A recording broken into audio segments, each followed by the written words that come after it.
Hello. Good morning. Hello, hello, hello. Good morning, good afternoon, good evening. Welcome, welcome. Hello, Sarah. Hi, Wendy. Good to see you. I'm super excited to be here with you today. Hi, Christina. Welcome back. Are you an astrology fan? This is going to be fun. Yeah. I would love to hear your stats if you care to share them. And I'm excited because I'm going to attempt for the very first time to change my screen with you to put on my chart, my astrology chart, so that you can see it on my screen. This is like advanced level technology for me, so hopeful that I can do that. If not, it's not a big deal, but I'm going to try here in a bit. So yeah, that'll be something outside of my comfort zone. Wendy, you do a karmic astrology, so would love to hear what makes it karmic. What does that mean? And I might, from what I know about it, maybe I also do a little bit of that myself, but I don't know. Yeah, I don't know specifically about karmic astrology. Hi, Mark. Yeah, so if everybody that cares to wants to put their beautiful, unique fingerprint of their astrology, if they know it. If you don't know anything, you are so welcome here. Hey, Kay. So, you know, what I'll do is we'll let people filter in for a bit. We'll get a feel for the level of, astrology knowledge, and we'll just work with what we have. Because some people, like, if you only know you're like a Pisces, then, you know, we need to keep the conversation to a certain level. And I see many of you are sharing that you know more than just that.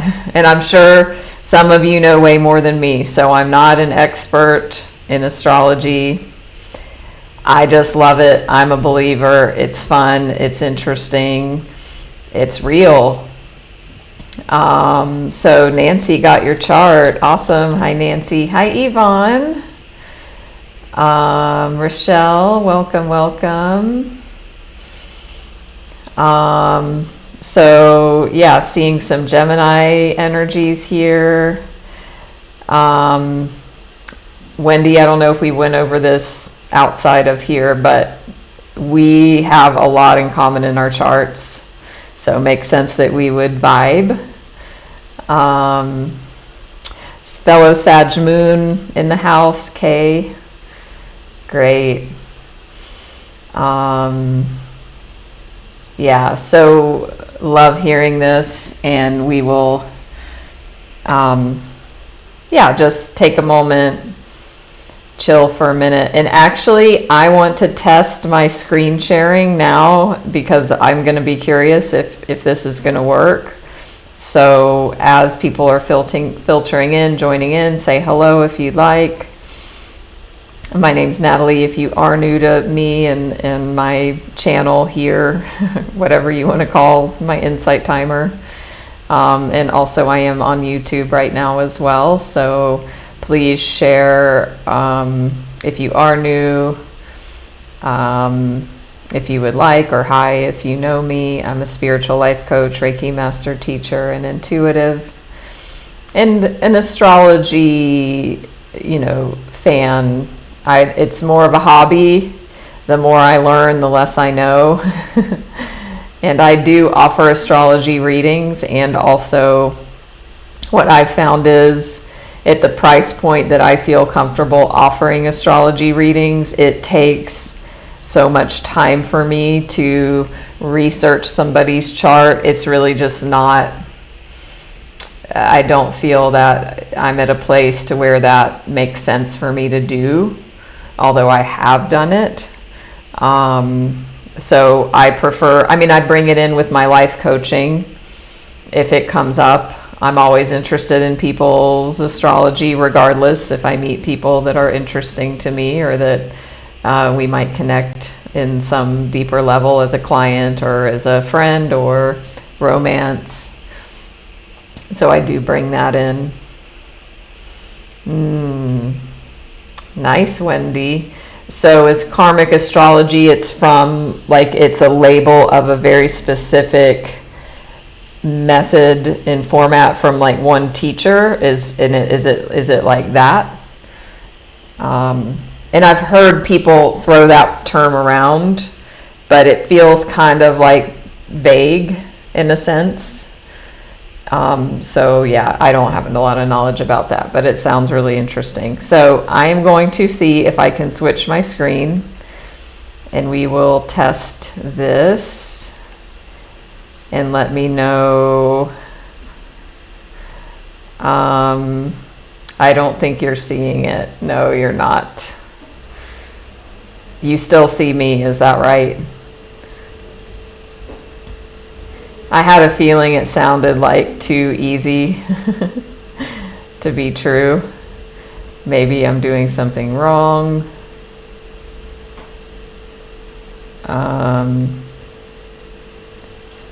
Yeah, I don't know.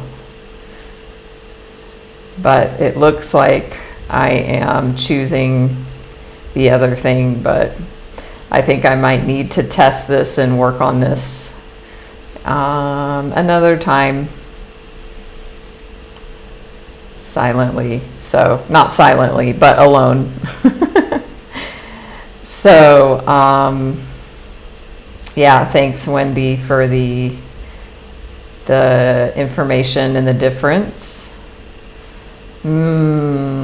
Okay, that's a really big distinction, so thank you for that. So are there any professional astrologers here that would care to say hello?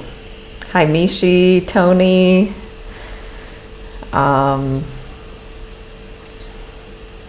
Gina. Yeah, so what I want to say first is and don't forget, if you are new, to give me a follow wherever you're seeing me from, as well as my socials, Facebook, Instagram, etc. And you can find out more about me here in Insight Timer on my profile. Give a donation if this is a valuable space for you. And yeah, bring your friends as well if you feel called to.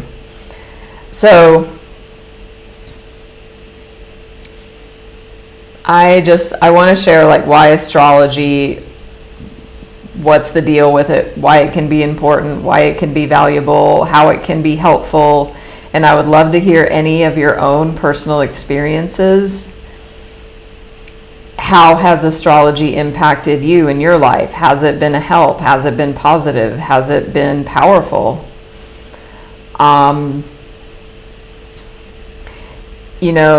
And again, I want to be mindful of, I don't want to speak above any level of if somebody's I don't know what the fuck you're talking about. I don't want anybody to feel like that in what I share. So if there is anyone that's brand new, let me know. Or if anyone starts to be you're starting to speak another language, let me know.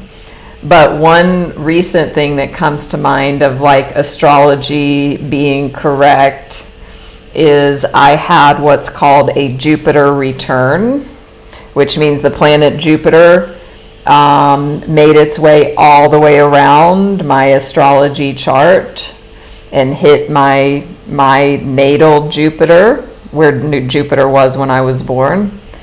And they say that when that happens, you could receive some form of abundance, material abundance or wealth abundance. And that's exactly what happened to me. Do y'all remember a few months ago, I received that large amount of money out of nowhere. It was during, I need to check the exact date, but it was in or right around the time of my Jupiter return. So that's a recent example that comes. So I'd love to hear if anyone else has any of these examples to share, because it's cool and fun and interesting. Wendy would love to hear, I know about the North Node, but versus your soul pattern, where does the soul pattern show up in astrology as you understand it? So, my thing is, because of course people say it's meaningless, astrology's, it's not correct, it's just something. People say that about tarot. And my thing about that is, and this is just my own conclusion, if somebody say with astrology or with tarot cards, somebody made up these cards, right? Let's just use that. Whoever invented tarot cards, I don't know. But say, okay, I'm just going to invent these cards. I'm just going to start playing around with them. If it didn't make any sense, if people started using tarot cards and it was just like, this is meaningless, this is like gobbledygook, it just makes no sense, then it would have never progressed. Does that make sense? The fact that these tarot cards and all of the other forms of cards that have come after, they actually have real impactful, powerful messages that make sense and can predict and can read energies. And it's something that has started and continued consistently over time. That shows that there's something there to it. If it was just nothing, it would have just faded out and it never would have turned into anything. And I feel the same with astrology. If it wasn't real and impactful and relevant and made sense, then it would have just gone by the wayside thousands of years ago. So, and then now I've had my own experiences. That Jupiter return is just a tiny one. But two of my favorite examples for me personally, and I would love to hear for you if you have any of your own examples. One is COVID. So I have a really cool story. Listen up. It was almost 4 years ago. It was December 2019, and we all know that was right when the whispers of COVID were just beginning. I was living here in Bali, and there was this famous astrologer, Rick somebody, I can't remember his last name now. He's in Seattle area, somewhere around there. He's super famous. Somebody invited me to an astrology talk of his where he was going to be talking about Saturn, and he was going to be talking about this big astrological event that was happening in January 2020. He said, if there's any serious, all astrologers, professional astrologers know about this January 2020 conglomeration of planets. People were waiting and waiting to see what was this going to be, what was going to happen because of it. So he gave this whole presentation. He outlined the planets. And I remember him saying, he's like, I don't know what's going to happen, but it's going to be big. And he went way more into a lot of details and history and where Saturn was and all of this, but that's not important for now. But guess what? January 2020, COVID started happening. So what astrology predicted that? And then, as many of you know with my job, I had the same job for 12 and a half years. On December 21st, 2020, the great conjunction of Jupiter and Saturn, where they were the closest they'd been in 600 years. This was a very powerful conjunction. You know, this is when my job of 12 and a half years, they had called a meeting with HR and my supervisor, and the meeting was at 12 midnight in Thailand.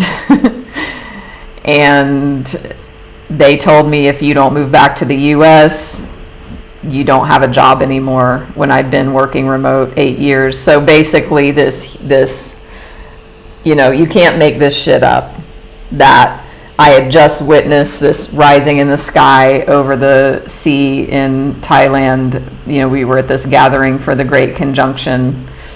And then I knew I had this work meeting, and I was like this super scared. I'm like, I know something's going to happen here. I don't know what. And yeah, then my job gave me that news, which was one of the biggest tower moments of my own life. So those are some things where I really was like, yeah, this is a thing. So that's kind of like some about, like, you know, the validity of it. What can it help us with? It can help us to learn about ourselves, learn about our characteristics, our qualities, our strengths, our challenges, our weaknesses, the things that our soul came into this incarnation to learn. So, does anybody here does not have their chart? And does anybody even like not know what I mean when I even say chart? So I'm talking about an astrology chart. It's an actual chart.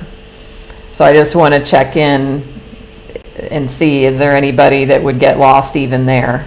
And if not, I'm just going to move forward as if we all have a chart, know what that means.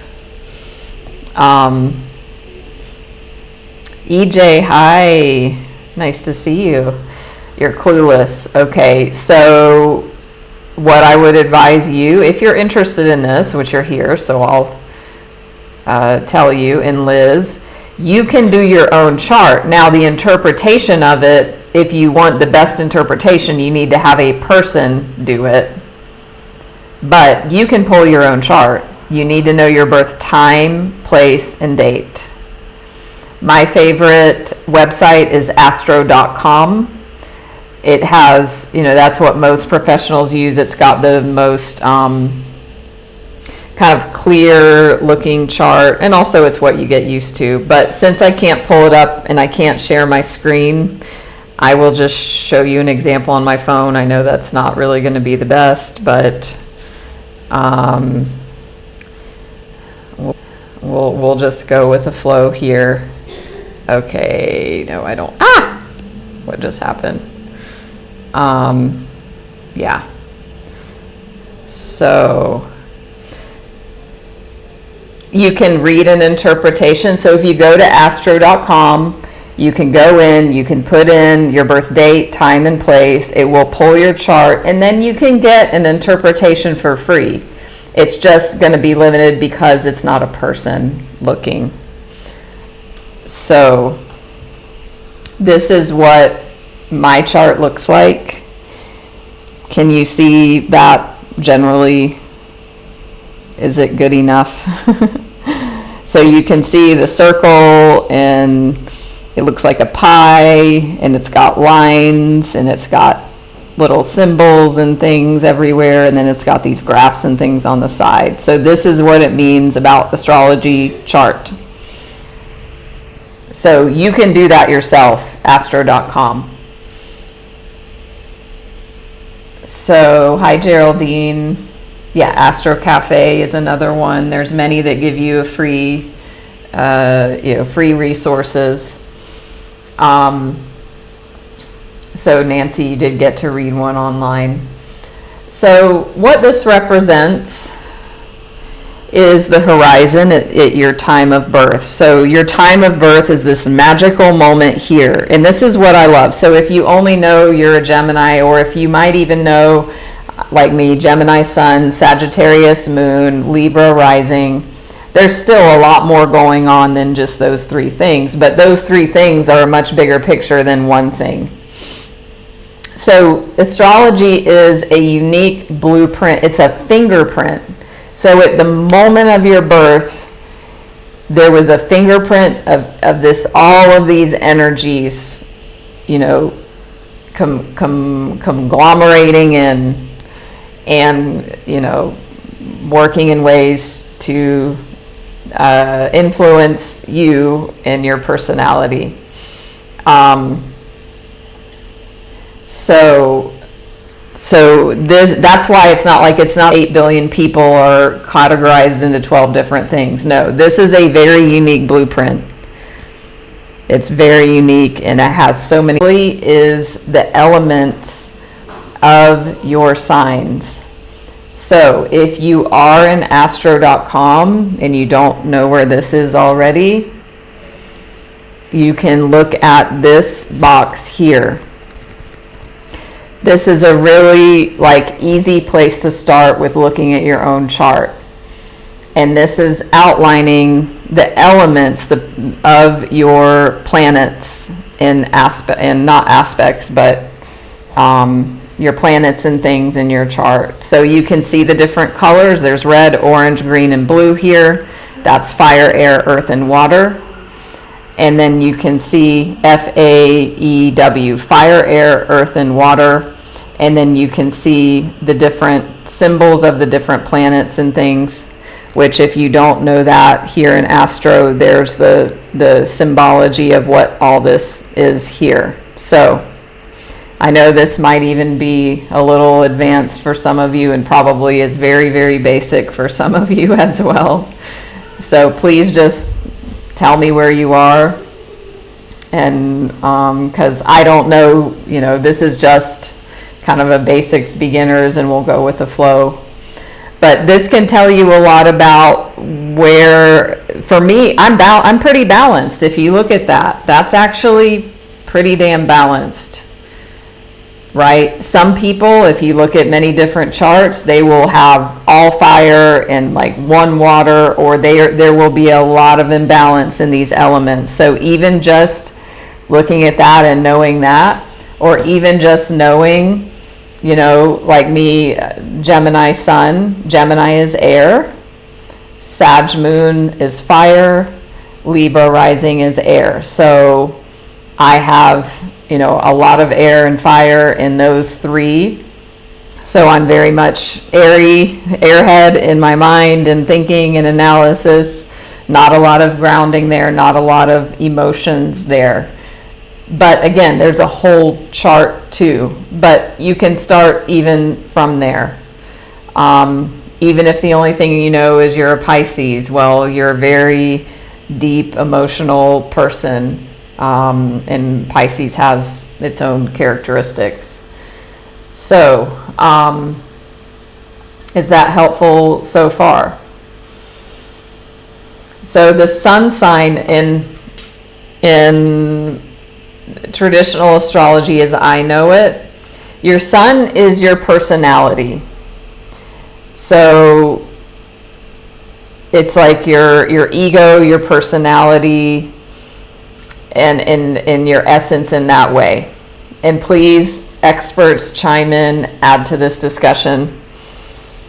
Your moon is your emotions, is your emotional personality, you could say, but that is how you experience the world emotionally, the filter through which you experience the world in that way.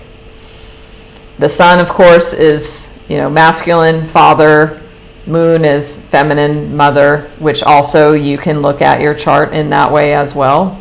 And then the rising sign, or the ascendant, it's also called.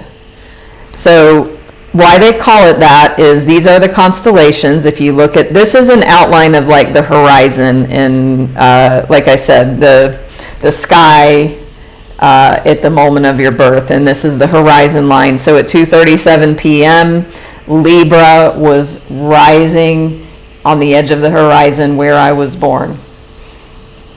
So that's where you get the rising from. Now that can be looked at as what is my soul rising into? What am I evolving into in this lifetime? That you can also look at the rising sign as the cover on the book. So say whatever your sun is and your personality is, your ascendant or your rising sign is like the cover on the book, to which when people meet you and how people experience you is your rising sign. Then once they get to know you, or once you open up, then they see your sun personality. So Nancy, Sun in Aries, Moon Aquarius. What's your rising sign? Hi, David. So yeah, I don't know if you've been here from the beginning. I went over that earlier. So you can use it to learn about yourself, learn about your characteristics, qualities. There's like predictive astrology, there's karmic astrology. One of my favorite ways to use astrology is to look at 2 points in the chart that I'll go over now, because it's really fun. So Nancy, if you know your sun and your moon, somewhere it should say ascendant or rising sign, or it's listed here in astro.com. There's the list here in red. It says the ascendant. Okay, or if you know how to read the chart, you can see it. Angel, that's a great point. If you don't know your birth time, which is so frustrating for people that don't know. Because you can see why the moment, you have this fingerprint, things can change very quickly in your chart. If this is on the edge here, if I was born a little bit earlier or later, that would have changed my whole chart. So it's good to know. If you don't know, there's something called chart rectification. You can hire somebody to help you figure it out, and they can do things and stuff. Basically, that's the short answer. So there's 2 really cool aspects. I mean, it's all cool, but 2 of my favorites are to look at. Some of you have already said the North Node. The North Node is not a planet. It's a point, and I won't go into the details of that, but we all have one. So this can be really helpful in you if you are like, what's my life's purpose? What was I put on this planet for? Your North Node placement will give you so much amazing information. Great. So you want to look at both the sign and the house. So astrology is so freaking complicated. It's a science, and that's why I don't have a lot of tolerance and acceptance for people who badmouth it, because they don't even understand it. This is so there's so much to this.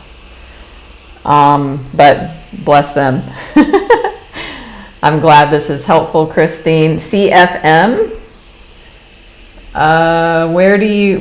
Christine, where do you see CFM, and what are you? Oh, the CFM. Yes. Great question. So in this box with the elements, cardinal, fixed, and mutable. So along with, we have the elements. So I said, I've got a double air and fire in my top 3. Gemini is air. Gemini is also a mutable sign. Yes. So there's 3, they can be cardinal, fixed, or mutable. So that's another flavor that's on top of each sign. So you can also see the balance of not only the elements, but how many cardinal, fixed, and mutable signs that you have. And that's a whole, more of a advanced discussion as well. You can find out more about that. I'm not going to go into that right now. But yeah, you can look that up too. Hi, Rose. Do you know what exact time you were born? That would be my question for you. And also, I would want to, I would have somebody, or I would look at the whole chart if you always felt more Gemini. And for me, there's like a higher level. There's like the light and the shadow of each sign. So depending on where we're at in our lives, we might be more feeling or expressing the shadow side of whatever the elements are.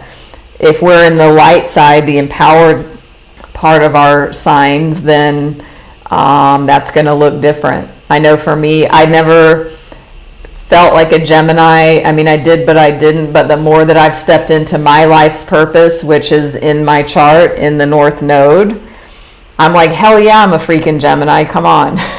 So, mutable means changeable, Yvonne. That's a great question. Mutable means changeable. So, great, Nancy. North Node Aquarius in the 8th house. The beauty of ChatGPT now, you can put that in and it'll spit something out that's good, because what happens when we search and we just pull elements out, you can get a ton of info on North Node Aquarius, but then you have to search North Node House 8. So it's hard to find info that puts it all together. So you can get books and things as well. But I've put a bunch of astrology stuff into ChatGPT. It's not always accurate at all by any means. So like double and triple ask. But something as simple as North Node Aquarius 8th house should be pretty cut and dried. So hi, Caroline. Ooh, you've got your exact stats here. Sun and Pisces with the degrees as well. Libra moon, Leo rising. Beautiful. So thanks, Christina, for the info on the part about cardinal, fixed, or mutable. So yeah, Kay, I'm getting to that. Thank you for the North Node. So this is, again, astro.com. It will look similar if you use other sites, because they all use the same symbols, which I don't know how well you can see this, but you can see sun, moon, blah, blah, blah. Those are all going to be the same. It'll just look a little different in whatever site you're using. But you can see true node here. It's this little squiggly thing. Mine is here next to, this is Scorpio, so my North Node is in Scorpio here in the 2nd house. So it's like this little squiggly, basically. So when you have a North Node, you also have a South Node. They don't usually put the South Node on there, but why am I bringing this up? The North Node is your soul's purpose in your lifetime, what your soul is calling you forth to, and it's out of your comfort zone. It's not easy. That's the nature of the North Node. Maybe Wendy or somebody else can explain a bit deeper about that. But basically, it's out of your comfort zone, and it's like your evolution. Like if you're gonna really actualize your soul's journey in this lifetime, you will be living your North Node purpose and qualities, and it's going to be out of your comfort zone, and you're not going to like it. That's why it's North Node. Now then, the South Node, which is not shown typically, I'm sure you can choose to show it. Yeah, you can. But it's going to be the opposite. So mine's down here, so the invisible South Node is going to be up there, but it's not shown. You can just infer it from where the North Node is. The South Node is your comfort zone. So the South Node is going to be, whatever that is for you, is going to be really predictable, comfortable. It's going to be your strengths, or maybe your things that hold you back, like old patterns. So that's what you were saying, the soul pattern, Wendy. Yeah, well, that's what I just said, pattern. So for me, my South Node's in Taurus in the 8th house. So I was a drug addict and alcoholic. I mean, for those who know about this stuff deeper than I do, would that explain my South Node pretty well? And thank God I got clean and sober. But of course, that's not the end of the journey. So great. Thanks, Christina. The North Nodes are karmic path, growth, and what we need to focus on going into. So out of our comfort zone, and our soul's purpose. So one other really fun one. Is anybody here wondering about their career? If they are like choosing the right career path, or it doesn't feel like it's the right path for you, but you don't know what career to pursue, there's a very definite point called the midheaven in your chart that will give you a lot of good information about what your, personality and characteristics, what you would be suited for. Caroline, that's a great question. Yeah, because so what Caroline is saying is like, these aren't lining up evenly. It's not like, so I didn't show you this part. You can see the 1, 2, 3, 4, 5, 6, 7, 8, 9 all around. Those are the 12 houses. For those who don't know, these are your areas of life. So wherever you have planets in a house, there's going to be more of a focus there. But you're not going to have everything filled, but it doesn't mean that there's still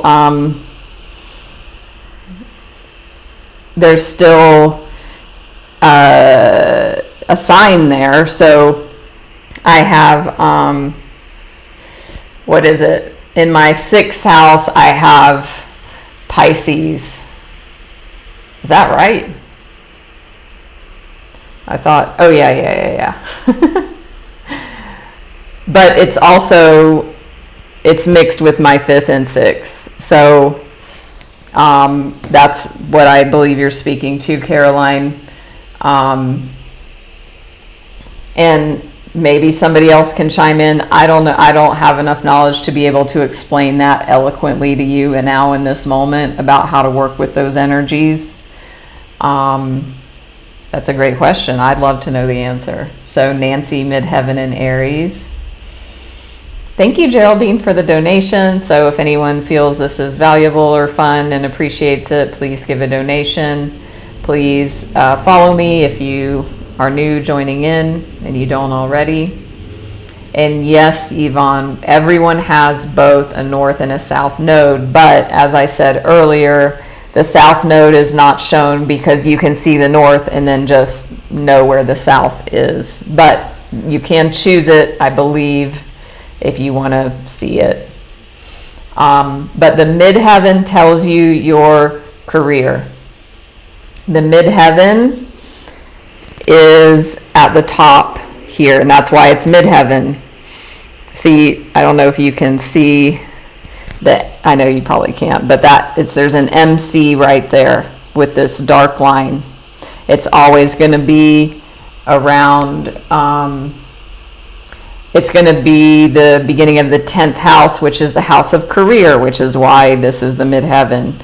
So you can look up midheaven Aries. I'm midheaven Cancer. For those of you that know what that means, I'm perfect. Like another validation of I'm doing my soul's purpose and my life's purpose by being here with you on Insight Time, or by being a spiritual life coach and a transformational guide for people. Cancer midheaven is typically the counselors, the psychologists, because Cancer is that beautiful, nurturing, supportive, feminine energy. So this is why I'm just like, you can't make this shit up. So Caroline, midheaven in Taurus. And ChatGPT, again, is an amazing tool, or even just the internet, and also that where you can just search midheaven Taurus, midheaven Aries, midheaven Gemini. And it will give you a list of careers, of actual careers that are good for your, for you based on your midheaven. So that's a really cool and fun thing. Yeah, exactly. So Wendy, when you pull it up, you have shows both for yours. I would say Aries would be more of a boss, Caroline, a bossy boss. But hey, maybe Nancy will take offense to that. No. My mom is an Aries stellium, so yeah, I've experienced a lot with that. Anyway, the other fun and cool thing just in basic astrology is what's called the Chiron. Chiron is not a planet, just like the North Node's not a planet. The North Node is it's the North Node of the moon, so it's a point. The Chiron is an asteroid. Yeah. The wounded healer, that's right. So Caroline, I don't know enough to say what Taurus midheaven is, aside from I would say something in hospitality, something in food and beverage, maybe in real estate, because Taurus is all about material things in the earth. But do a search on that or ask somebody, because they know better than me, I can say. Hi, Diana. Oh, great. Thanks for that. So yeah, and Nancy, shine quiet. So it's a whole picture. It's a whole picture, this whole chart. So, because like I said, oh, I'm a Gemini. Well, I should be the life of the party, and I should be an extrovert, and I should have all of these friends, and a social butterfly, and the best salesperson, and the best writer. But we're not one-dimensional. So Nancy, I would venture to say, there's more, of course, and also too, the high road and the low road of the sign. The high road, is that, for Gemini, like being out there, being the life of the party, et cetera, and all that stuff. But the low road is like the gossip, the not able to commit. Yeah, and that's a great point, Nancy. So, yes, Diana. So it sounds like we've got some wonderful people in here that know a lot more than I, and I'm happy to, learn. And as I said, like, I am nowhere near any sort of an expert, but yes, Diana, you do bring in a good point, because it isn't just about the midheaven for your career, but about the planet that rules the midheaven. So this is when we're getting into like deeper layers. Ooh, amazing, Wendy. Hi, Elena. But yeah, so another great point to look at is the Chiron, the wounded healer. So this is what your soul came into this lifetime. It came in with a wound. So you're going to, a wound is a wound, right? So there's going to be a lot of pain there. And also there's a potential for a huge transformation and breakthrough if you can work with that Chiron energy. But it's going to be a fucking challenge. I'll just say that. So if you pull up your chart, the Chiron is a key. It looks like mine's over here. And like, I don't know how well you can see, but it looks like a little key with a K. So you can find out a lot of information about this. It's a, it can be a heavy energy. I mean, mine, and I don't want to just talk about all my stats because that's not super interesting, but just to give you an example, my Chiron is in the 7th house. The 7th house is partnerships and relationships, romantic or one-on-one like business partnerships, but it's one-on-one relationships. So no surprise, the biggest wound, and actually it's true, the biggest challenge in my life have been romantic partnerships. So here, this is another reason why I love astrology. It's like, there it is in my chart. And not to say it means I'm a victim and I can't change it, but it's just validating. I know I had a client for life coaching once, and I pulled her chart, and I do chart readings just on quite a basic level, and her Chiron was in the 12th house, which is around death. And when I shared about this aspect of Chiron with her, she was like, oh my God, I've never told anybody, but I've had this fear of dying and people dying around me, and I've had this weird fear fascination with death my whole life. And like what I told her about her Chiron in the 12th house just totally validated what was already there.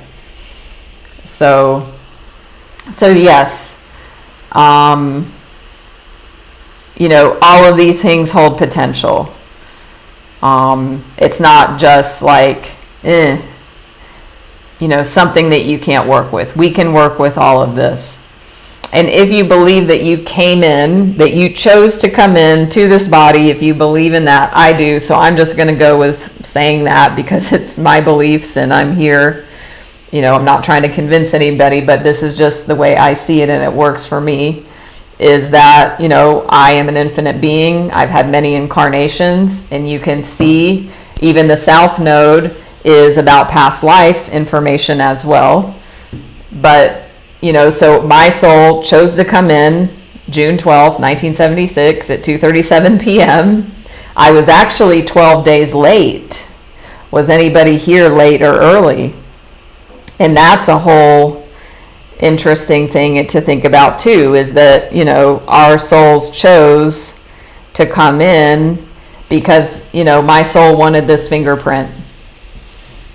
And because of that, so I came in, chose these lessons to be born at this exact cosmic beautiful moment,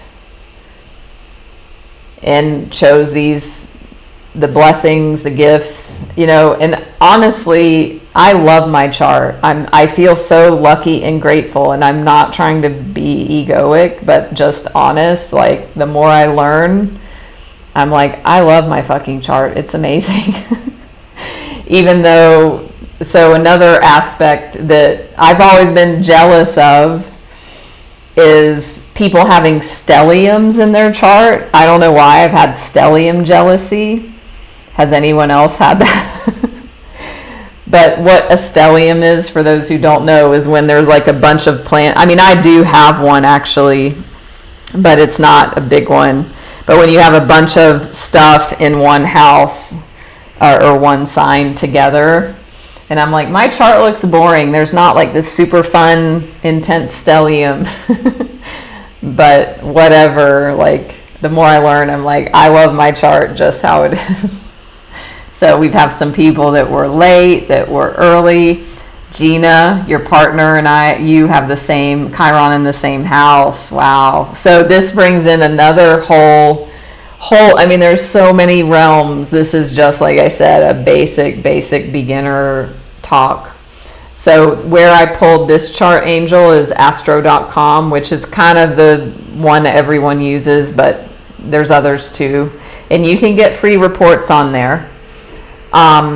But there's this thing called synastry astrology. So if you have a partner, if you have a boss, parent, child, spouse, sibling, whatever, anybody, me, you, if both of you know your birth times, you can create what's called a synastry chart. And it's super interesting, because then you can see the aspects of, you basically lay the charts together, and you go in astro.com and it does it for you, and you can see how everything plays off of each other, and you can look at, is there a past life connection? How well your personalities fit together. How is this person going to challenge you or help you to grow? I mean, so this is, again, a whole other world.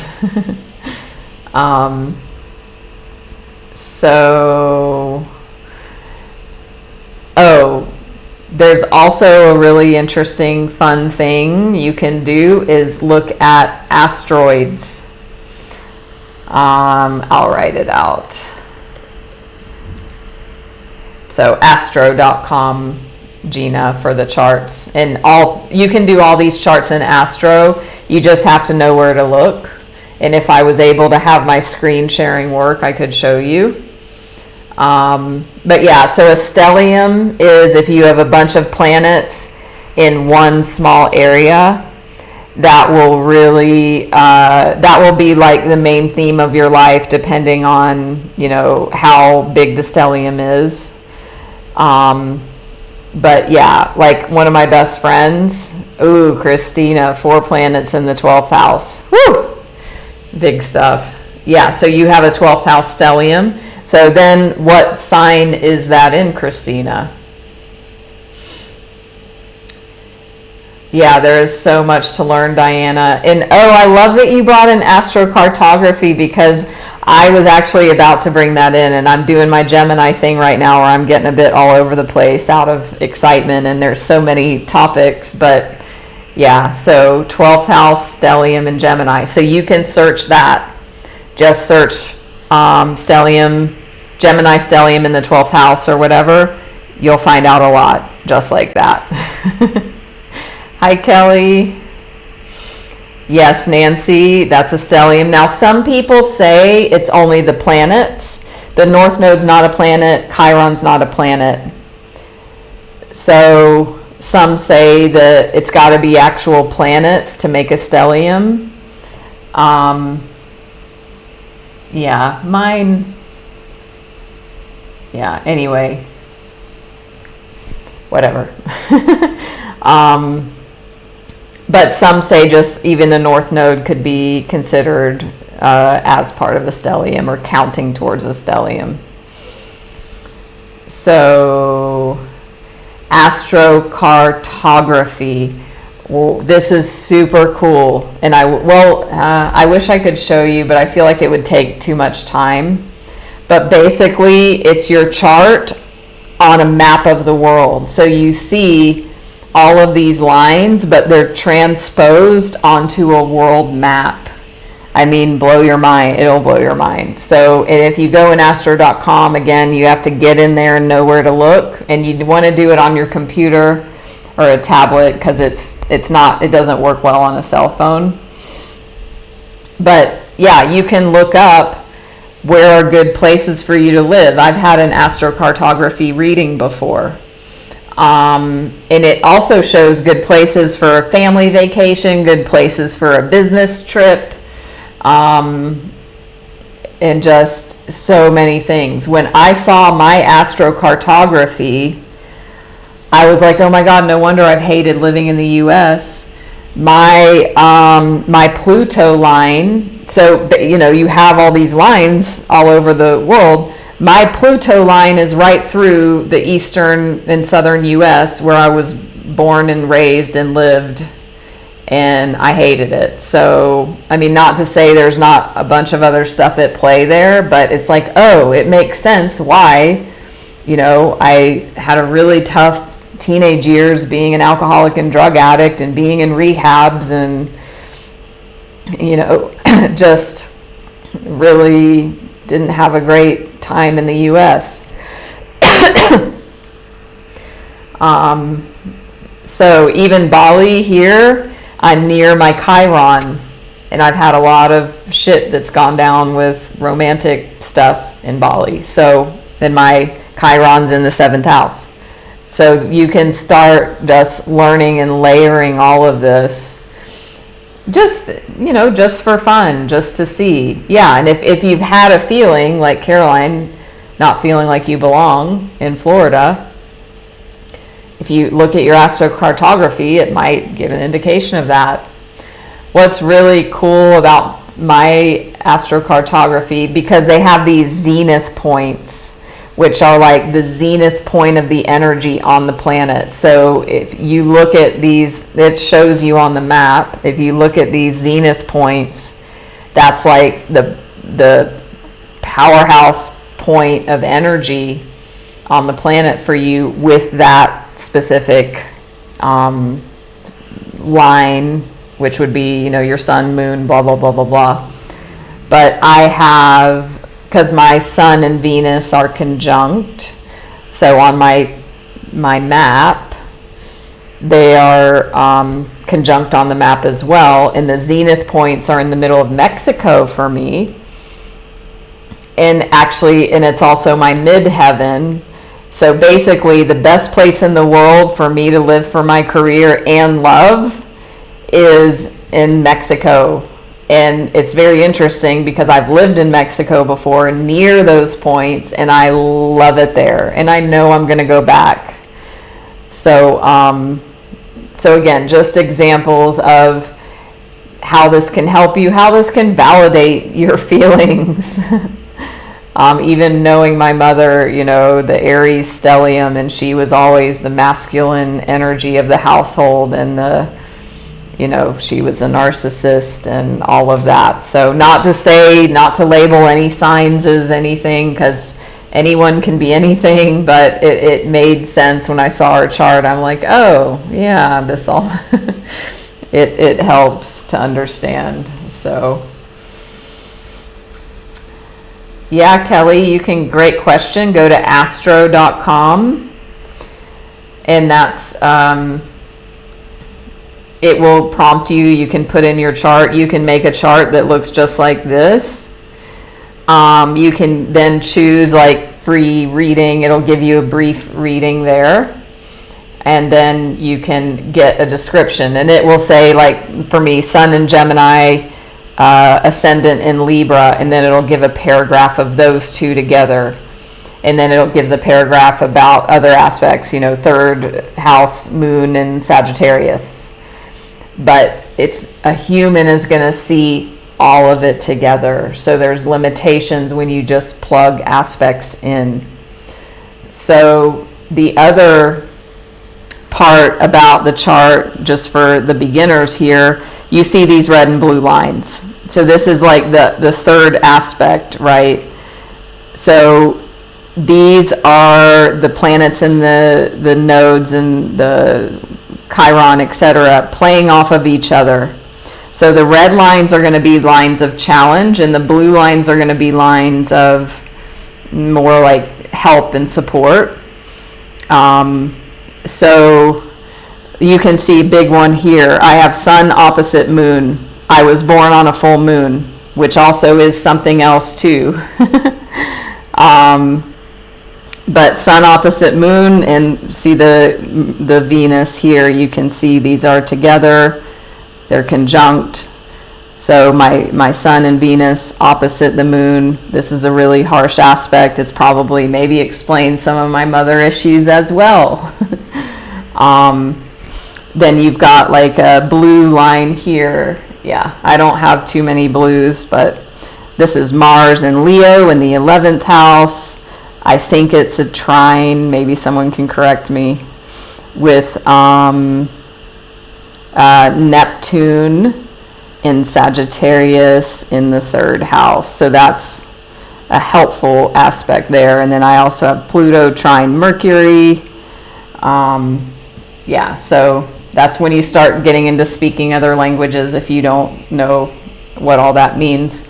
One thing that's really cool, I'm on this astrology Facebook group, and they were saying, how do you know if you have psychic abilities? How does that show up in your chart? You can also, some people read health astrology, like my Pluto in the 1st house is a really scary thing to have because it can mean some inner transformation happening negatively around health, like a hidden disease.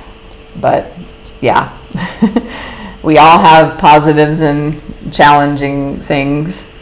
But why was I saying that? Oh my gosh, I completely lost my train of thought. Kelly, you want to get... That's my Gemini coming out. Oh yeah, thank you. Thanks, Caroline. So yeah, so you can find out things. So there's somebody posted about psychic abilities, and it was so crazy because somebody said Pluto trining Moon, all these, Mercury positive aspects to Mercury and Neptune doing this and that. I had every single one of these really odd placements that were like random placements, like Pluto trine Mercury, I think it was. So this is how we can apply it. Another really cool thing is called horary. I don't know how to say it. Horary astrology. Yeah, and it's not easy even as a native English speaker to say, but what that is you can ask a question about something you want to know, and then you pull a chart for the moment that you ask. So if I ask something right now, and it's actually 12 noon at this moment, so I would make a chart with the birthplace is Bali, the birth time is 12 noon, the birth date is October 17th, 2023. And you pull a chart for the moment you ask the question and where you are, and then you find the answer based on the chart of the moment. So I don't know anything really much more than I know it's something you can do. I've had it done before, but that's a really interesting thing to do. So yeah, the psychic indicators for like Neptune placements, 12th house placements. So Christina, stellium in the 12th house. That could be a good indicator. Caroline, your intuition is strong. Yeah, it was Pluto aspect. So yeah, my Pluto's trine Mercury. So that was one that this person was saying. It also was, Neptune. My Neptune and Pluto are also trining, I think, or sextiling, something good. And what else was it? There was a couple more, and I had all of them. So I was like, wow, this is interesting. Hi, Alina. So, thanks for all your contributions.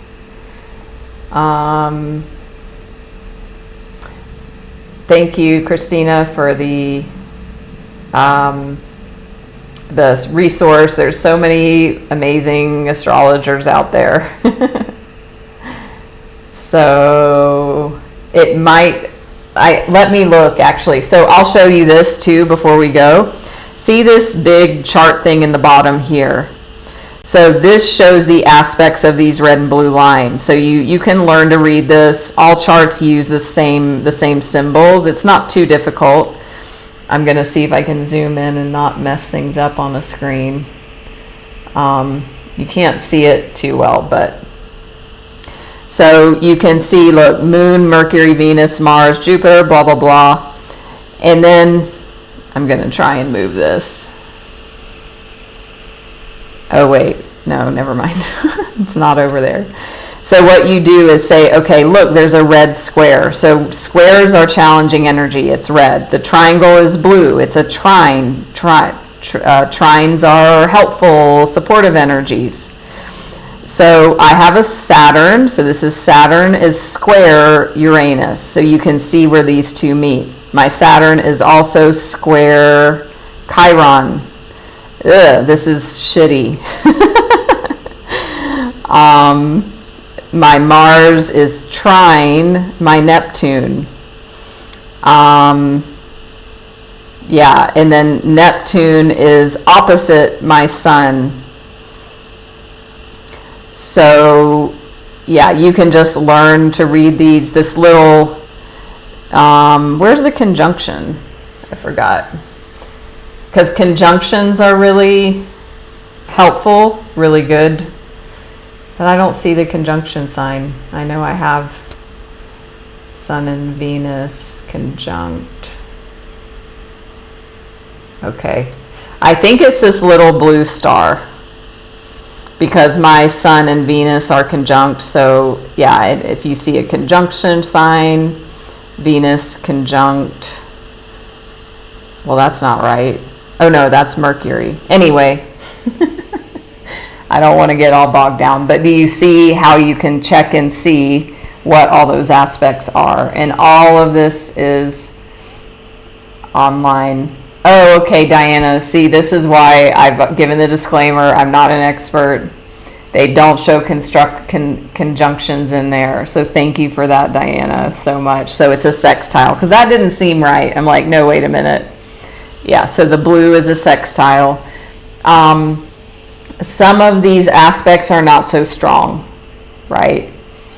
Diana, correct me if I'm wrong. Sextile is not a super, super strong point. A trine is more influential. Maybe that's the better way to say it. A sextile is less influential. Oppositions and squares are very strong energies and challenges. So if you meet with an experienced astrologer, they can put all this together and see all of this. So I hope this was helpful for you, especially if you're new and just wanting to dive a bit more in about what's possible for you. You can learn what are your strengths, what are your challenges. There's a whole other aspect about transits, which is what's happening today in the sky. And if you pull that up, it's not on this screenshot, but you can pull up the transits and they'll be green around the edges. And then you can see, the sun that's in Libra right now. So you would see that on my chart. Where is it in my chart, the sun in Libra at this moment? There's so many layers and levels. So just start where your intuition flows. What interests you? It might be astrocartography. It might be looking at your Chiron and really digging into your wound. This is the wound that your soul came in to heal. It might be looking at your North Node. Do you feel lost without purpose? Your North Node will give you a lot of information. And the South Node, looking at where that is and how that has influenced you and what you're moving out of and away from. There's synastry, which is relationships. One last bit, because I'm going to go in a minute, but there's numbers, and Caroline shared theirs, these numbers next to, so P is Pluto, and there's a number 8, so that means 8 degrees. So that's another layer onto all of this. And so the basic layer is, if you know your birth time, pulling your chart, looking at the elements, where are your elements imbalanced? If you're all fire and no earth, then you need to work on grounding and really bring grounding into your life. If you have no fire and all earth, you need to, what makes you passionate? How can you ignite your inner fire more? Where can you take action in your life? How can you cultivate fire energy? So just looking, you can keep it as basic as that, and then you got a taste into all of these different places you can go. Awesome, angels. Not angels, angel. Love it. So glad. Would love to hear if you care to share in a message. Glad this was a good introduction. Yeah, and there's so many resources on other platforms and places, and so many experts.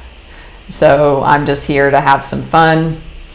So if somebody does, Christine, have a lot of water in your chart, and then maybe you've been told you're emotional your whole life, and it's like, oh wow, well, that would make sense. Look at all this water. Or maybe you might feel like you feel things more deeply than others.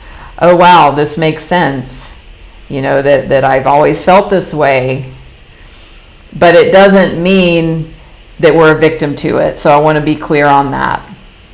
It doesn't mean, oh God, well, I'm a Cancer. My nephew is a triple Cancer, which a Cancer sun, moon, and rising, that is so concentrated in the energy. my nephew is going to be the embodiment of Cancer. Yes.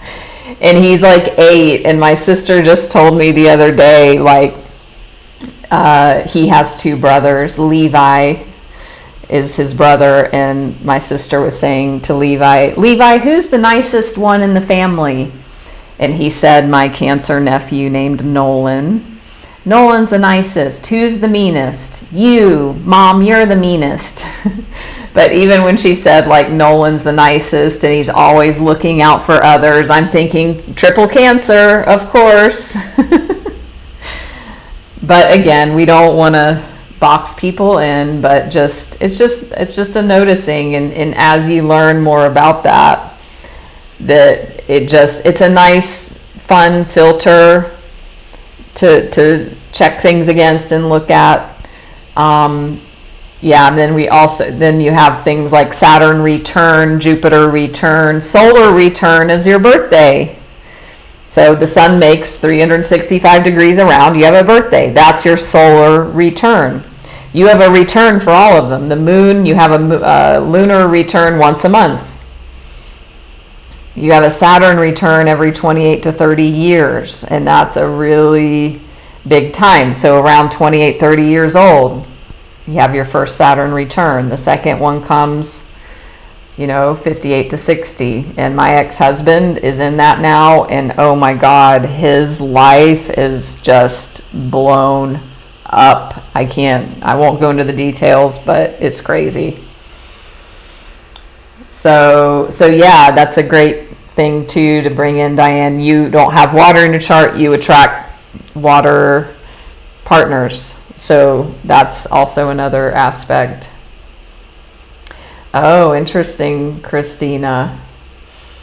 So yeah, actually my ex-husband is a Gemini moon. I'm a Gemini sun. And my, the last really serious partner I had was also a Gemini moon. So, we kind of can have a type or people we're drawn to. I'm always drawn to Sagittarius and Scorpio, that and more in Libra, like people with those sorts of aspects. If I meet somebody and they're a Sag, I'm like, oh, here we go. And I am super Sag because my sun is in the 9th house, which is ruled by Sagittarius, which, yeah, there we go. My 7th is in Aries, and my 5th is it's kind of a mix, but Aquarius, mainly Aquarius. Yeah. Reputable sources. Yeah, I feel like having a synastry chart is going to be the best way, like thinking, oh, a Pisces gets along with an Aquarius. No, that's not enough information. Yeah. We need to know as much as we can. Wendy, heavy Sag. Yeah, and it's interesting. I'm an expat. I left my home country 10 and a half years ago. I'm a nomad. I'm a traveler. My moon is in Sagittarius. My sun is in the 9th house, ruled by Sagittarius, long distance travel. Sagittarius is also the philosopher, the teacher, the learner, the perpetual student. So it all makes sense that I would have these interests and my life would turn out being this way. And then the last thing is the 29 degrees. So my moon is on the 29th degree, which is the master degree. So if you have any 0 degrees or 29 degrees in your chart, look at that. I have a 0 degrees Saturn in Leo in the 10th. So this is new energy for me. This is me using my Leo energy around my career, which is what I'm doing right now. The 29, but it's a new thing. So a new energy that's uncomfortable. 29 degrees, you're the master of that aspect. So also Nancy, 29 degrees moon. I think that means you're also a full moon. And look and see, are you opposite your sun and moon, Nancy? Because that will be another really interesting aspect. Yeah, because the sun opposite moon makes a full moon, if I'm right. So, ooh, you have sun and moon conjunct at 29 degrees, Nancy? Wow, in Aries, right? Wow, powerhouse. So definitely look that up. Sun, moon, conjunct, 29 degrees Aries. In what house? And thanks, Diana, for the info about my chart. Thank you. And also my chart's opposite. Oh, Nancy. So they're not in the same house. So they're not conjunct. But they are both at 29. You might have a trine or a square. I don't know. But yeah, 10th house and 8th house, sun and moon. Which is the 8th? Is your sun or your moon in the 8th? I'm just curious. Yeah, so you can have sun in 29, moon in 29, but I thought they were both in the same house together. So that's the difference. So you have a 29 degree 8th house moon. The 8th house is the house of sex and death and transformation, and it's ruled by Scorpio. So, I mean, the 8th house is ruled by that. So definitely look into that. I'm going to go. This was super fun. If you want more of this live, like if you want me to do this one again, give me feedback. Let me know if this was fun and interesting, if it was helpful. Yeah, because I know some, but there's so much more to know. Like, and I know we have all different people here, so I know we can get into going down rabbit holes about, people's individual charts. So I just want to have a mindset of like, is this helpful to many of you? Because some of you, it might be boring. You're like, that's so easy and I know that. Or some of you, it might be like, I don't know what, they're talking a different language.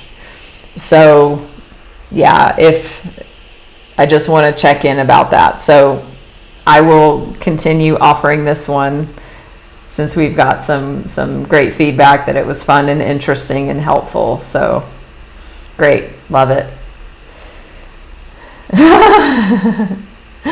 Yes, and look up chart rectification if you want to find your birth time. I'm going to go. Have a wonderful morning, afternoon, evening. If you want to catch this replay, you can. I have it on all my replays on YouTube if you want to catch any of them. And follow me there, Facebook, Insta here. Give a donation here if you'd like. All that good stuff. Thank you so much and see you soon.